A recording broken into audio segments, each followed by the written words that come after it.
Welcome home to USA Global TV and Radio, a place where dreams take flight, with authentic storytelling, diverse perspectives and meaningful conversations, where global stories unite and bridges are built beyond all borders. Discover world-class education, entertainment, hope and inspiration. Together, we're building bridges worldwide. Subscribe to our channel, USA Global TV. Download our app, USA Global TV. Be our guest or join our team. Visit usaglobaltv.com. Thanks to our founder and executive producer, Dr. Jacalyn KERBECK. Music score by Yeffy Tang from Cloud Road Music. Voiceover artist Mike Porter. Creative direction by Paul Garcia. USA Global TV and Radio. Your home for global connection. All rights reserved. This video and its contents are the exclusive property of USA Global TV and Radio. Unauthorized use, duplication or redistribution in any form is strictly prohibited. What if you had 40 minutes to talk to someone you're friends with about anything in the world with the whole world watching? What would you talk about? Well, we're going to find out today on another episode of Dr. Jacalyn Unscripted. Joining me is my friend, colleague, team member, and mentor, Mr. Roland Friedl. Welcome to the show, sir. Hello, Dr. Jacalyn. Great to see you again, and I'm happy to be back. Well, it's good to have you back, and we're going to get into what's been going on with you, because obviously we can talk about anything in the world. So you're looking well, you're looking tan as usual, and I see how ghostly white I look next to you. So how do you keep up your tan? How to keep up my tan? Well, I'm not sunbathing classically, you know, like somebody's going on vacation. I spend a lot of time as much as possible outside, so I do my sports outside. I try to work outside with my laptop, with my PC. So that's why I'm out. I'm most of the time I'm outside in nature. That's why I get the tan.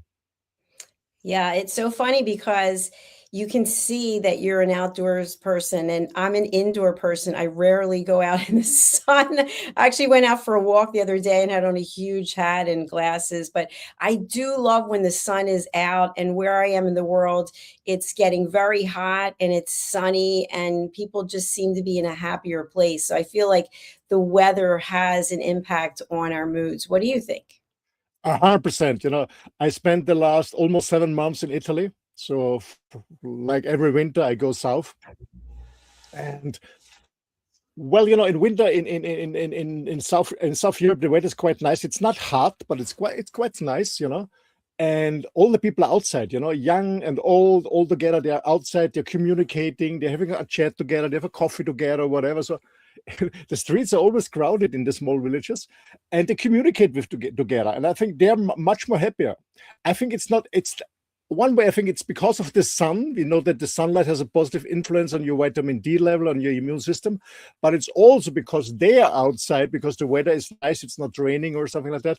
They communicate a lot with other people and friends, and this has also a positive impact on their mood. So I love to be in the south in winter time, because the people are, yeah, they had a much better mood. And I was really shocked when I came back. I'm now in Austria. When I came back to Austria, and I had to ride a tramway to go to my dentist, and people are very, I don't know, like a face, you know, I wouldn't say angry, but most of them look very depressed and not the smile on the face like I'm used in the south. So yeah, the sun brings a positive mood. But I have to say, as you mentioned, actually, I don't like the sun in summer when it's very hot, because I don't like to get burned or something like that. 100% not. So in the summertime, I'm more north where it's cooler.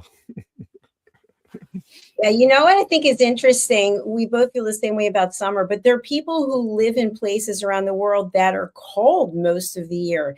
And to me, I can't imagine that. I'm not judging, but I can't imagine layer after layer after layer and getting into your vehicle and it's freezing cold and there's ice everywhere. But some people absolutely love it. Yeah, 100%. And the point is, but I've been living on an island for 14 years in beautiful time, and actually left the island in summer, especially in August, because it was too hot for me. So I went to Austria in the mountains. But a lot of people fly in for vacation, you know, for just 1 or 2 weeks, and then they try to get all the sun, and then you can see them really like on a barbecue, you know, they're roasted in the sun, and then, you know, all this bubbles go out where they can really get burned, you know, and That's dangerous.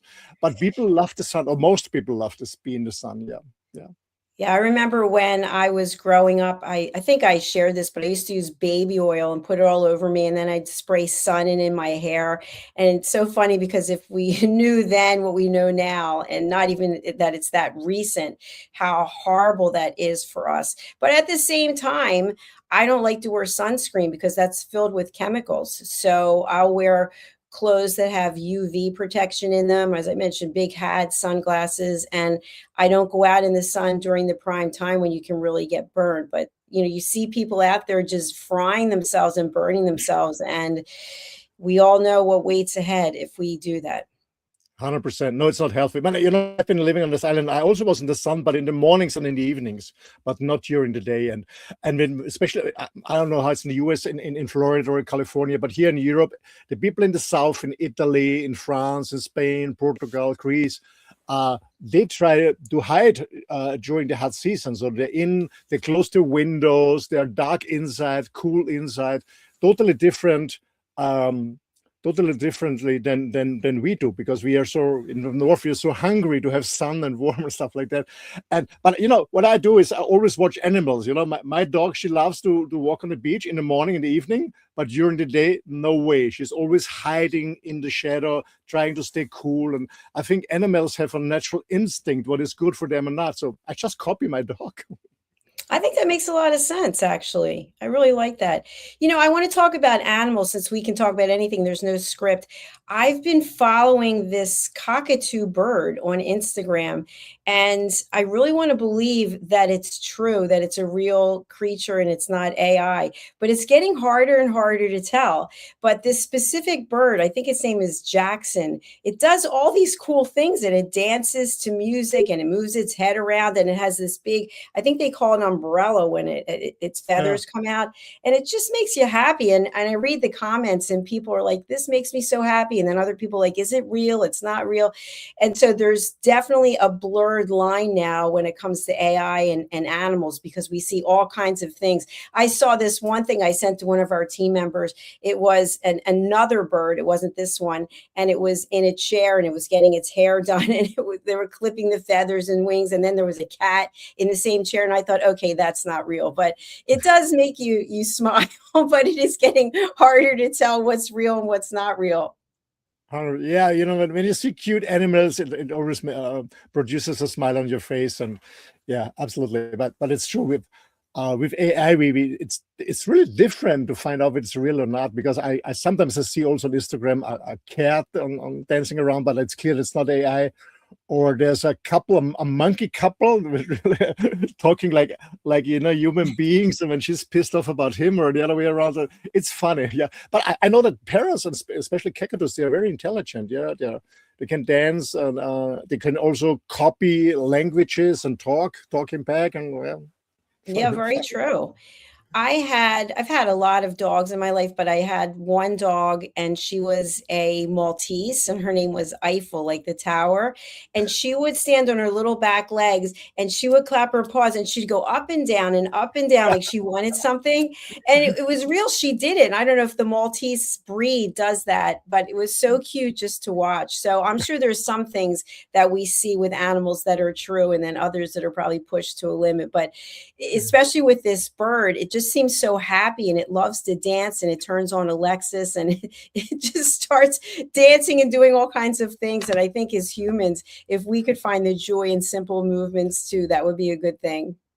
Yeah, I mentioned many times that all my dogs have been good coaches to me, especially when I'm stressed or I'm worrying, And then my dog at the moment, Aloha, she's lying down here. She's always relaxed, lives so in the present moment. She's not arguing about yesterday, what happened. We had a little discussion yesterday. She's not worrying about tomorrow. She's just in the present moment. So and all the time when I'm worried or arguing or I don't know, in a bad mood, I look at her and said, why worry? Why worry? Enjoy the day. Enjoy the day. All is good. Yeah, you know what? You and I are both coaches. We work with a lot of people in our career. And I love what you just brought up, and I'd like to talk about it. So There's an old saying, which is history repeats itself and we can learn from history. I'm not someone who likes to go back in history and bring up things from, well, 20 years ago you said this and 10 years ago you did that. But where is the line between what we need to look at and learn from history, maybe even about our own behavior? And then where do we let go and say, okay, I'm going to focus on the present? I think that's an interesting conundrum. Absolutely. I learned the last year since I moved out from my house in Mallorca and moved into my motorhome the last 4 years and being by myself, because at the same time my relationship status was single. So a lot of time reflecting myself is I live very in the present moment. That's what I learned. But I also, of course, reflect my own belief system, my behaving, and I do it because when it's a repeating pattern. When it happens more often, when it's repeating, so, okay, what's the point? What is not solved? What I didn't see? What I did, stuff like that. So when it's repeated, when the pattern is repeated, I look at it, and if it's just a single event, it happens. Yeah, it's okay. But when it's repeated, like for example, always attracting the wrong ladies into my life. You know, why? And I know it's about me. It's never about them. It's about me. Why it happened to me? And I found out why it was, and I changed this pattern or this belief system, and now it's different. So yeah, when it's as I said, when a pattern repeats or event repeats and repeats, I always ask myself why. Not why does it happen to me. It's not about feeling like how to say. Oh my God, my English today. I'm sorry. Feeling like a victim. So it's not about why. It's not about why. So, but what can I learn from you? What can I learn from this event or from this person?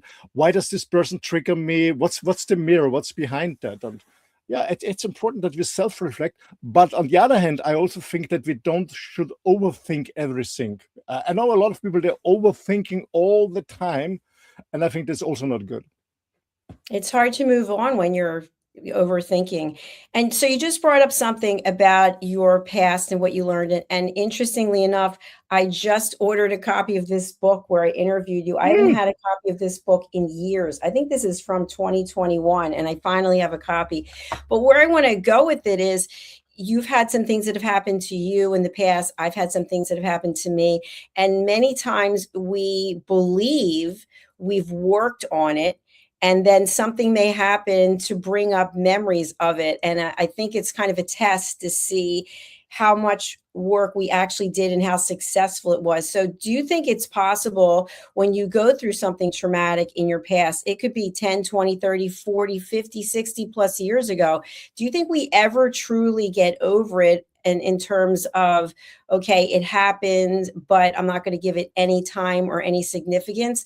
Or do you think it's always there in the back, influencing us? I can't speak English today either. What do you think? That's an interesting question, Dr. Jacalyn. I was just reflecting myself what happened to me in my childhood was really bad. But actually, I pushed it away for almost 45, 50 years. So I found it out when I was 54. Is it still coming up? Consciously not. But I strongly believe unconsciously that sometimes, especially because I'm in a new relationship with a woman, and what happened to me was done by women, is I think unconsciously in some behaving or in some talks or communication, it comes out. Yes, I strongly believe. So meaning like that I don't trust 100% or stuff like that. Yeah, unconsciously, I think there's still something under the layer. Yeah. But I'm not a specialist, to be honest. I'm not a therapist. I'm not a psychologist. But I can only talk about my own experience. Consciously not, but maybe unconsciously. Yeah, for sure. Yeah, I would agree with you. I recently over the weekend was clearing out some things and came across some letters and pictures and things from when I was a very small girl. And it kind of brought some things to light that I hadn't thought about, that I must have just dismissed or just put in the cobwebs of my brain.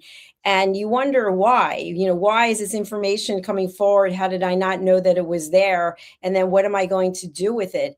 And I think we can get sucked into this void where then we start to go back all of those years and rethink what happened and maybe look at it in a different way, or we just acknowledge that it happened and look at how we've survived in a successful way since then. So I think you can go either one of two ways, because you never know what it is, what one item, what fact, what comment is going to take you backwards. And then it's hard to move forwards if you haven't developed the skill set or even acknowledging when things that are painful have happened.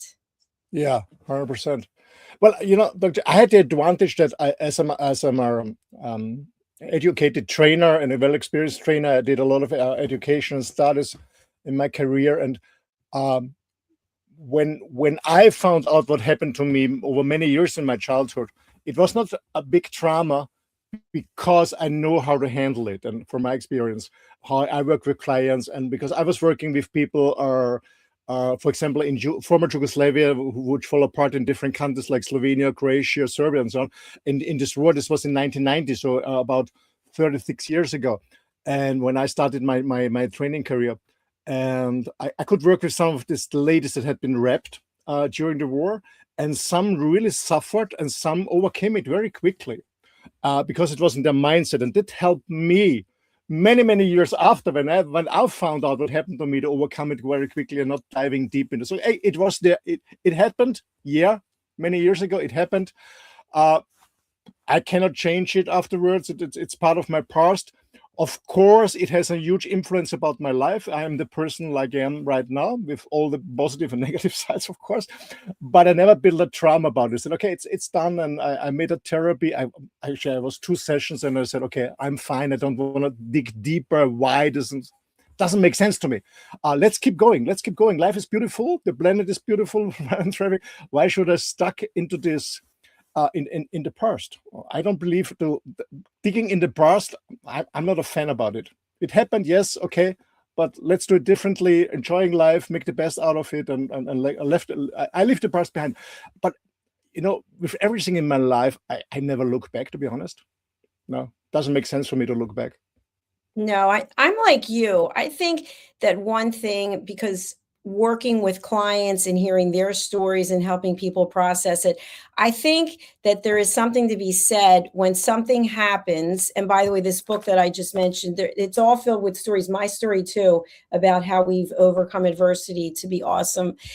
But I think that there is a logical process that takes place. And I am not somebody who is in computer software writing code, but I do remember when I took that class back in, I don't know, it was high school or college. I hated it, but there was something about if this, then that, right? So even in psychology, if this happened, then it's understandable how these things would happen. So if you have been traumatized or lived through something, and regardless of whether or not you were able to process the feelings, it's understandable that you might make some choices that reflect exactly the abuse that you suffered, because you may feel unworthy. You may have feelings of shame, or how did this happen to me? Or why did someone do this to me? Or how did they get away with it?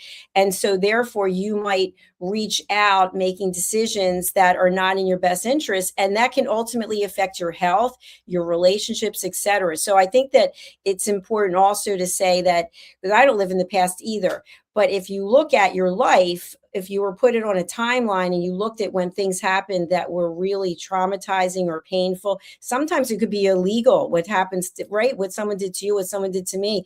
And then you look at where we might have taken a road that wasn't the best, but we learned a lot of things from it. We might have gone on a different path and ultimately ended up exactly where we are today. 100%. And I remember when I found out what happened to me in the past, and then I, you mentioned the timeline. By the way, it happened during a timeline therapy by Ted James, with this American psychotherapist, Ted James. It happened a timeline therapy in 2020 when I found out what happened to me. So I was reflecting, of course. okay, what was the impact of these events many years ago on my behaving all the years? And I found out that I didn't behave very probably most of the time, especially with ladies, because I didn't trust them. And so what I did, I called some of my ex-wives and girlfriends and said sorry. It's not as an excuse. I said, I understand. I just want to say sorry, because now I understand that I didn't behave well, because I thought I'm always the victim, but I was really not behaving well because of that what happened to me. And so I said, I just want to say sorry. And a few of them asked me, what happened? Why didn't you call me? And I said, okay, I found out what happened in the past, and now I know. And so I just want to say sorry. And I remember one of my we have been together, I don't know, over 40 years ago. And she said, Roland, thank you so much for calling me. You have been an asshole, yes, but thank you for letting me know what happened to you. And we are still friends, by the way. Well, good for you, because that's really a breakthrough for you and for the other person, because the other person might have been thinking that it was her, that she did something. And even though we can acknowledge and say, well, someone didn't treat me the way that I want to be treated, we can also think, well, I wonder if I did anything to bring this out in the person, right? So I think it brings closure, and I think that's a good thing.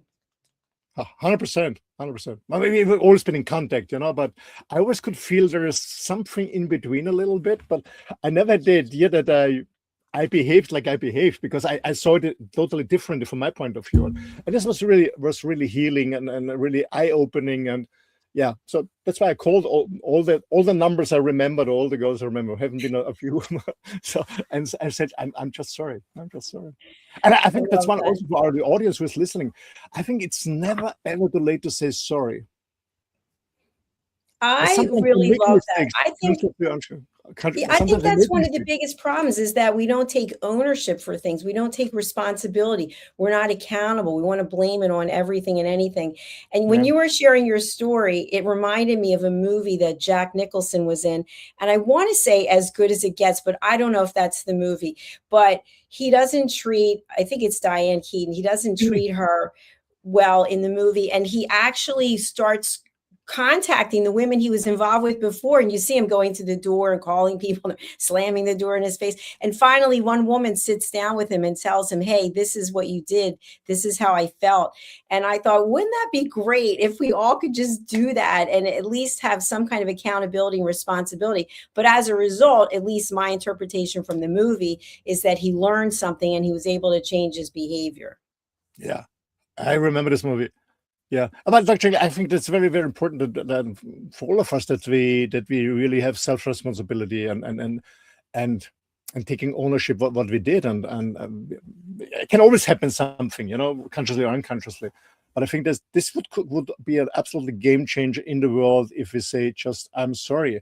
And another example, when you just haven't been aware of something, for example, you walk with someone, with a friend on the street or whatever, and then you push her or him, or something happens, and not on purpose, but something happens, something breaks, or the person is hurt. And I see so many times that people say, oh, it was not on purpose, And I say, it doesn't matter if it was on purpose. You haven't been aware, you haven't been aware of this. Just say, I'm sorry, even if it wasn't on purpose, but take responsibility and take ownership of it, because it happened. On purpose or not on purpose, I think it doesn't make any difference. Of course, on purpose is even worse, no doubt on that.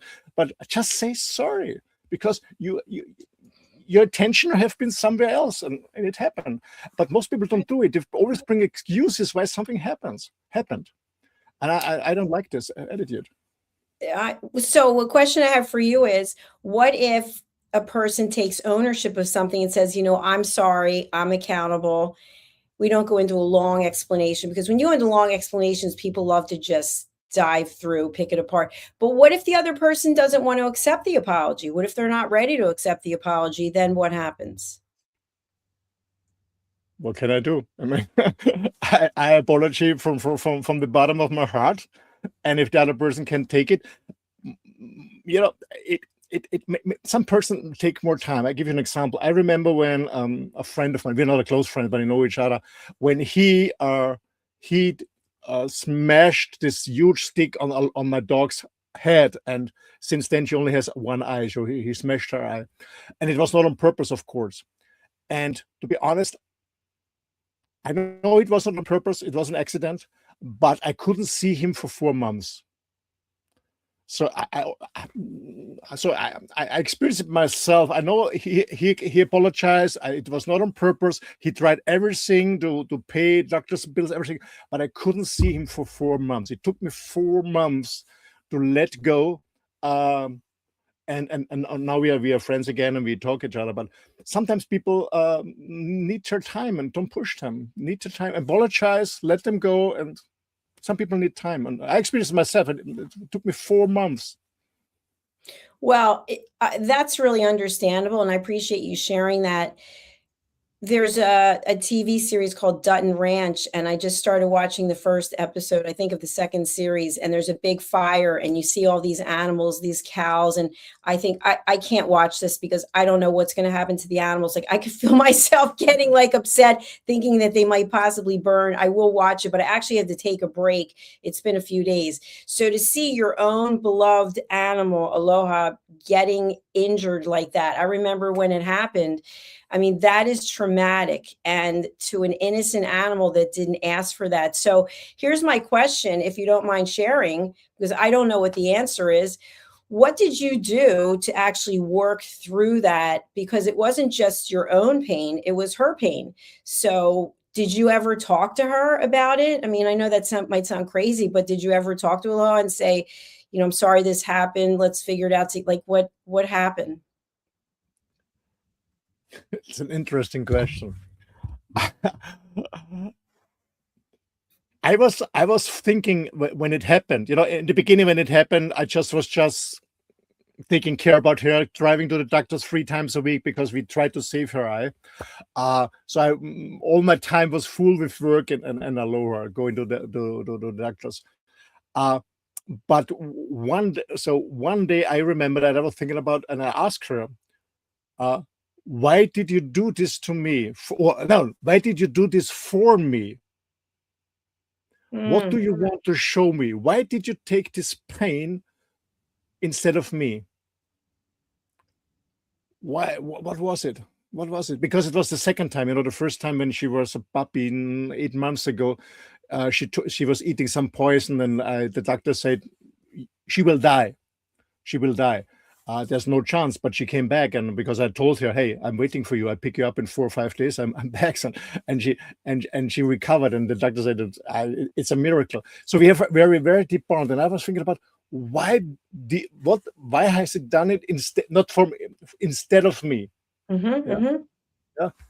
What is my learning, or what is the thing? And yeah, it's interesting. What did you come up with? It's just an interpretation, you know. I'm not a specialist. No, that's okay. I did never talk to anyone to this, but I found out, you know, I was, you know, with the past, what happened to me with my career, you know, I was a very outgoing person, very in the material world, you know, it's all about success, making money, having fun, having joy. And I was not a person who was very reflective or stuff like that. Even when I was practicing yoga, but I did it just to be fit for the business. And for me, it was a kind of like I am blind on one eye, not 100% blind, but I'm blind on one eye. I don't see the whole thing. I don't see the whole Roland. I only see the Roland who is performing to get love and acknowledgement and attention. But I don't see the whole little boy in me that was suffering many, many years ago. And so this was a kind of healing for me too, and I'm reflecting about what's happening. It's my interpretation. Wow, I love that. That's really deep. So did you present this to Aloha? Did you share that this was what the outcome was? I just wonder, was there any sense of understanding? Yeah. How about that? I said to her, thank you for opening my eyes. Yeah. Literally. Yeah. How long ago was that? 2 years ago? When it happened. It's going in April. In August, it's going to be 4 years already. 4 years. Yeah. Oh my gosh. I remember like it was yesterday. That's hard to believe. In summer it's going to be 4 years. and I got to meet her in person. I want to say it was last year, but I feel like it was 2 years ago. Was it last year? It was last June, almost a year ago. Almost a year ago. Where does the time go? I don't know. But, you know, I think that's important what you just said, because you looked at, why is this happening for me? And I think a lot of times it's very difficult to do that, especially if we're in pain, especially if it's a painful thing. It's kind of like, well, I know you want me to learn something, but I can hardly function right now, let alone think about what the reason is. So you and I have talked about this a little bit, but you've done a lot of shadow work, and some people might not know what that is. And I've done a lot of work myself, but what does it mean to actually look at our shadows, to actually be open to where it is there's still places to learn? Because what I'm finding, Roland, is that in many areas of life, people are not open to learning. It's like, oh, I got to be a certain amount of years on this planet. I don't need to learn anything. There's nothing new. Everything is history. It repeats itself. It's all trends. What are your thoughts about that?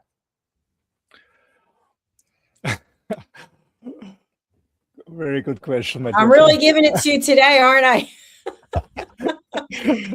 You know that I'm a very open person, and I'm a very transparent person. For me, it was also learning, you know. So I'm not judging out people who don't reflect themselves, because I was the same in my young ages. So I was always distracted by working and having fun and partying.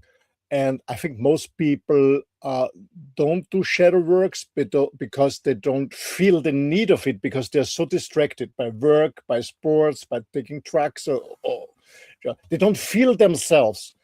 And I think to be open for shadow work, there are two things. First of all, there must be a negative event where you say that can be changed. Maybe you lose your job, your beloved ones, or you lose your health or something. So most of the time it's a negative event when people start thinking about it and start working about themselves and starting feeling themselves and going through this pain and this negative event. Or it can come by, like it was with me, is when I was alone and really alone, because, you know, most people know I was always in a long-term relationship, and then I was really alone, and I gave up my house, and I was single and traveling alone in my motorhome, just by myself. And this gave me a lot of time to stay in silence. And I did not listen to radio or TV or anything. So I was standing this loneliness. No, I said this. Yeah, this loneliness, I'm standing this silence, you know, there was no distraction, no noise around me for days and days and days. And then all these things came up. Yeah. And I think the foundation is that people have to be really silent and sit in silence or stand or walk or whatever without any distraction. And then it can happen. But it's never happening when you're in a noisy environment, when you're distracted by whatever you're doing, you know.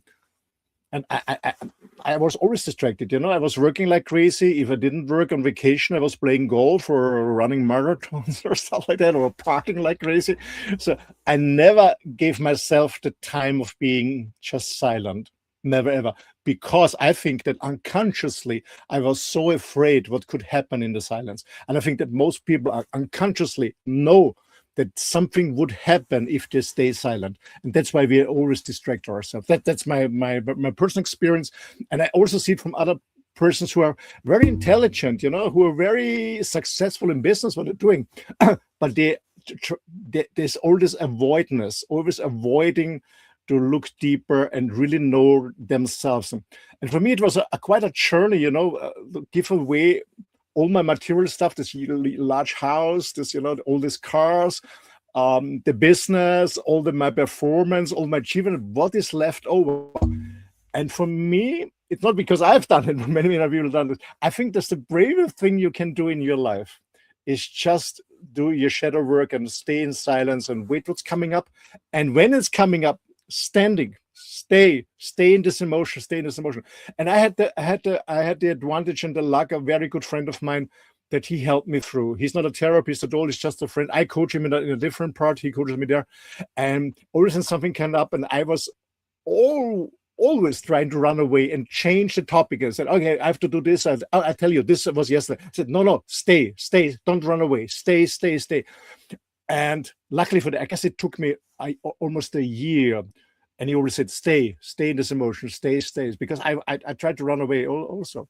But I'm so happy that he was with me this time and really give me the chance to know myself much better. But it's a process, and I understand people. I'm not judging them. I understand people. It's really fearful what's going up. I don't know how your experience was, but mine was really poo. Lord. No, I really appreciate you sharing that. And when I met you, you were on the island of Mallorca. You were running yoga retreats. That's when I first met you. And I remember all the animals were coming through your home as we were talking. It was pretty cool. And I really admired the fact that you gave it all up and you just decided to go on the road, and you're still on the road. You completely changed your lifestyle 1,000%. I think one of the other things is, many times we'll do whatever it takes so we don't have to sit in the silence. And to me, when I drive, I typically am not listening to anything. I'm just listening to my thoughts. I'm observing what's going around, what's going on. But you can look in one car, another car, somebody next to you, and you see someone, fixing their hair, someone scrolling while they're driving. And it's the same thing at the gym. So I will get there early and I'll just start walking on the treadmill, and there's nothing to look. There's nothing on the screen except how many minutes it's going. And there's nothing on the screen above it except the fact that the different classes that they run. And people will come and they'll have their phone. People take the phone right into the bathroom. I'm like, why are you bringing your phone into the bathroom? I have no phone with me. I'm just going to be present and see what comes up for me as I'm asking my body to function at a different level. But I noticed that most people are not able to do that. It's even when you go to a restaurant or you're in a public domain and you see people sitting across from each other and they all have their phones out. It's like, no, this is an opportunity. You made a decision to get together. Why are you not having a conversation? But it's the distraction that there's apparently something going on your phone that's more interesting. But the reality is it's just so you don't have to engage, because if you have to show up at the highest level, that requires work. And to do that, you might have to be aware of your own behavior. You might actually have to listen to what someone else is saying. Yeah, 100%. Like, I guess it's one thing that most people don't know how to listen. And I know, especially, and I say this to men because most, I guess it's men are really are suffering there, because men always believe, especially in a relationship. And I tell my own experience years ago, when my wife said something to me, she came home with a problem from her business, I always tried to fix it. I always thought, okay, I should fix it or bring a solution, but it's not. It's just about listening and listening and listening. And but we are trained always to bring a solution. Yeah, but I'm not a problem thinker. I'm a solution thinker, but it's on one way positive, but in a relationship, it's not very helpful, to be honest.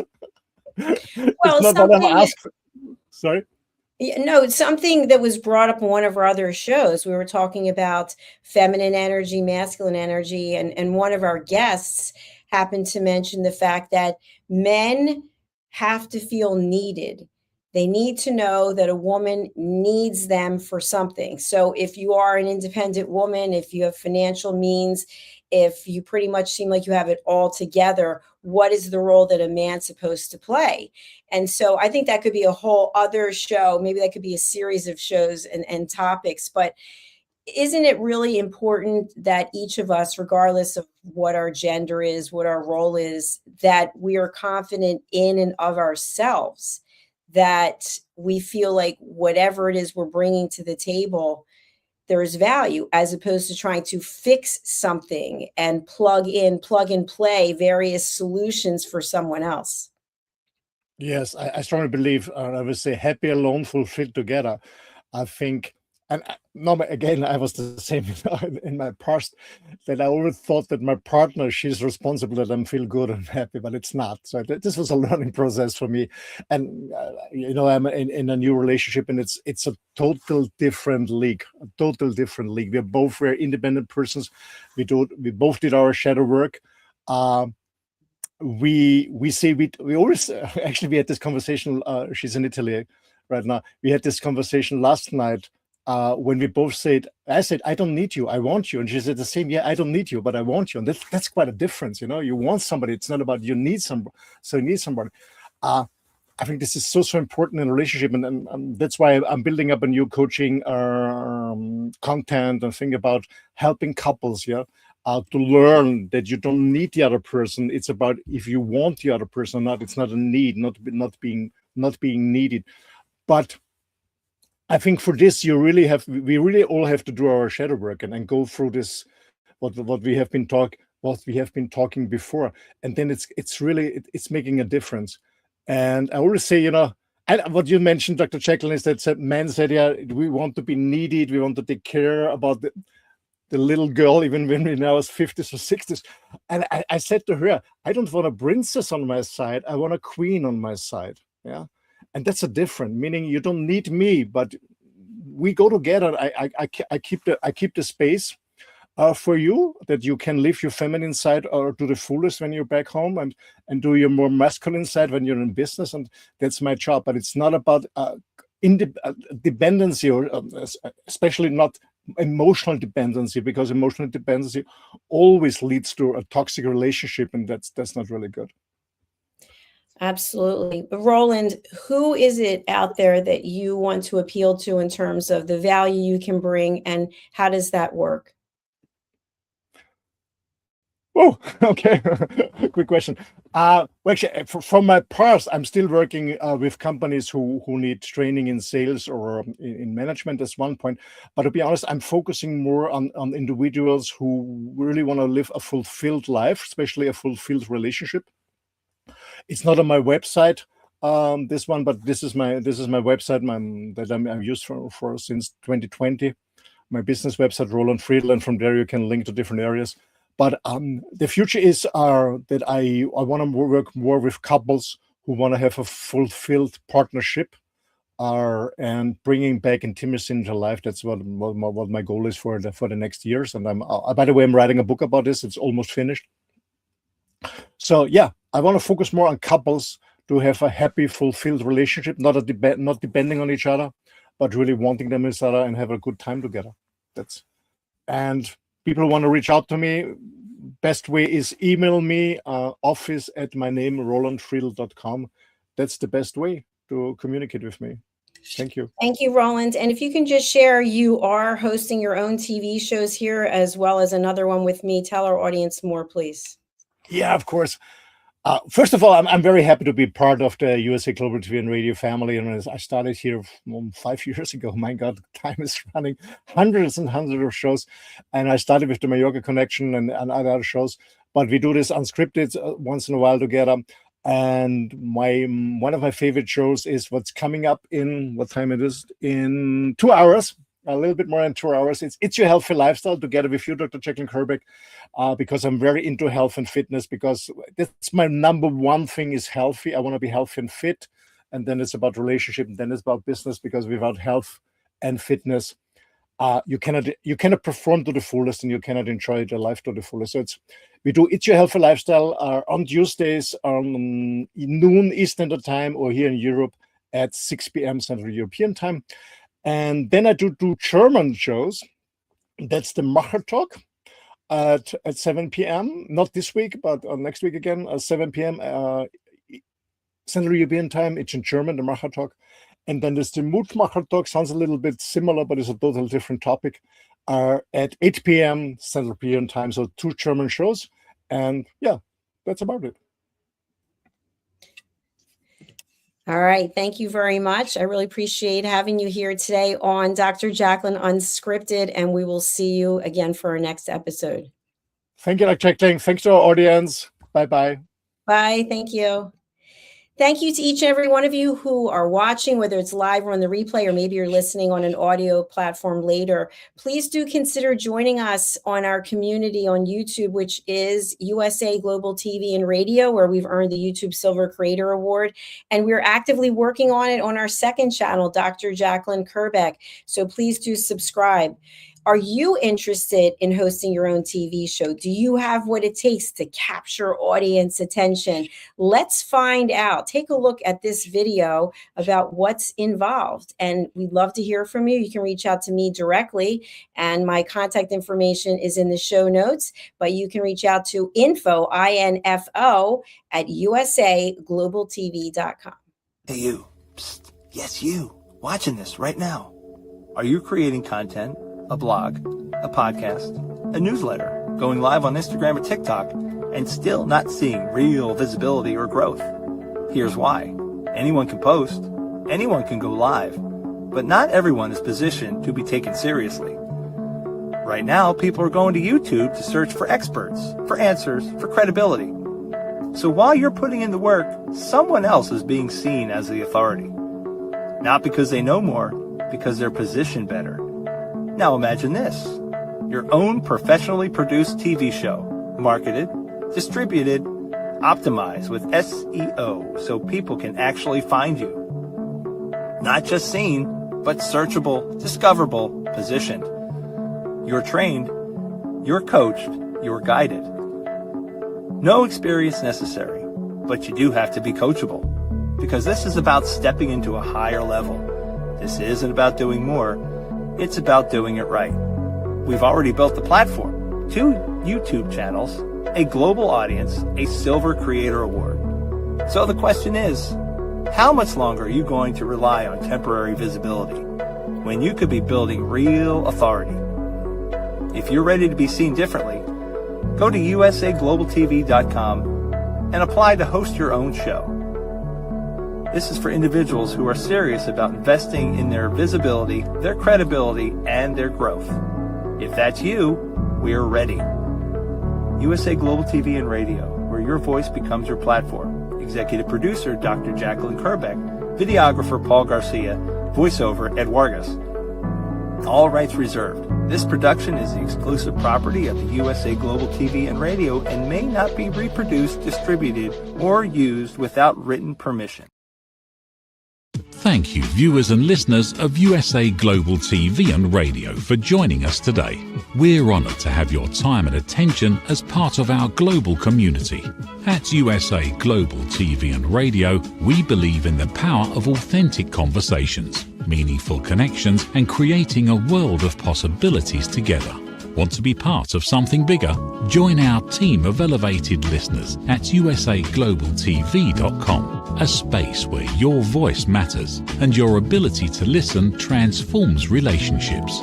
Stay connected with us across all our platforms for thought-provoking discussions, expert insights, and empowering stories. Subscribe to our channels at youtube.com/c/USAGlobalTV.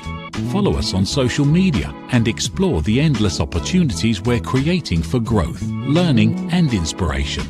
Together, we're not just broadcasting, we're building bridges and changing lives one conversation at a time. For inquiries, contact us at info@usaglobaltv.com. Produced by Executive Producer and Director Dr. Jacalyn KERBECK. Voiceover by Mike Porter. Creative direction by Paul Garcia. All rights reserved. Visit usaglobaltv.com to view our full terms and conditions.